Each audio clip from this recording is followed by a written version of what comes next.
Hello అండి, నా పేరు డాక్టర్ మనోజ్ కుమార్ గుడ్లూరు. నేను ఆర్థో రోబోటిక్ సర్జన్ని and sports medicine specialist. IPL చూస్తున్నారుగా. సో కామన్గా క్రికెట్లో జరిగే ఇంజురీస్ ఎలా ఉంటాయో తెలుసా? అలాగే ఫుట్బాల్ ఆడేటప్పుడు ఇంజురీస్ ఎలా ఉంటాయో తెలుసా?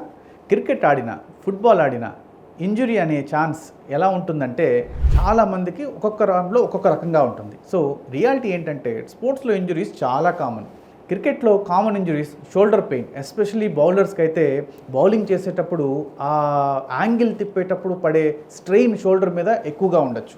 అదే టెన్నిస్ ఎల్బో అంటే ఈ టెన్నిస్ ఆడే వాళ్ళకి ఎప్పుడైతే టెన్నిస్ ఆడుతుంటారో వాళ్ళ బ్యాట్ యాంగిల్ సరిగ్గా పెట్టినప్పుడు కూడా ఈ టెన్నిస్ ఎల్బో ఇంజురీస్ అనేది చాలా వరకు రావడానికి ఛాన్సెస్ ఉంటాయి. లోయర్ బ్యాక్ పెయిన్, ఫాస్ట్ బౌలర్స్లో చాలా ఫాస్ట్గా పరిగెడుతూ వాళ్ళు ఒక్క చోట ఆగి బాల్ని త్రో చేయడం జరుగుతుంది. అలాంటప్పుడు వాళ్ళ బ్యాక్ మీద స్ట్రెయిన్ అనేది చాలా ఎక్కువగా ఉండొచ్చు.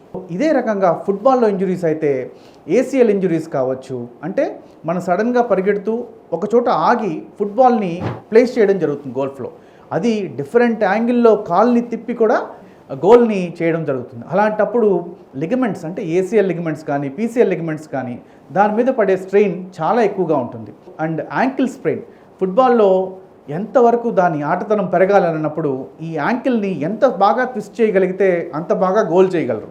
Hamstring strain, so over speed running అంటే హ్యామ్స్ట్రింగ్ స్ట్రెయిన్ అంటే చాలా ఫాస్ట్గా రన్ అయినప్పుడు ఒక్కసారిగా సడన్గా ఆగినప్పుడు మన మజిల్స్ అనేటివి చిన్న చిన్న టియర్స్ అవుతాయి. అండ్ షిన్ పెయిన్ అంటే కాలి భాగంలో ఉన్న ఎముకలో షిన్ పెయిన్ అనేది రావచ్చు. ఎందుకనంటే ఇది కంటిన్యూస్ రన్నింగ్ వల్ల ఈ షిన్ పెయిన్ అనేది చాలా మందిలో చూస్తుంటాం. చాలామంది స్మాల్ ఇంజరీ అని ఇగ్నోర్ చేస్తారు. పెయిన్ తగ్గితే సరిపోయిందని అనుకుంటారు. ప్రాపర్ రెస్ట్ అండ్ ట్రీట్మెంట్ లేకపోతే సేమ్ ఇంజరీ మళ్ళీ వస్తుంది. కొన్నిసార్లు సర్జరీ వరకు కూడా వెళ్తుంది. స్పోర్ట్స్ ఆడటం మంచిది, కానీ correct precautions, warmup and recovery చాలా ఇంపార్టెంట్. మీ బాడీ సిగ్నల్స్ని ఇగ్నోర్ చేయకండి. ఎర్లీగా ఆర్థో డాక్టర్ని కన్సల్ట్ అవ్వండి.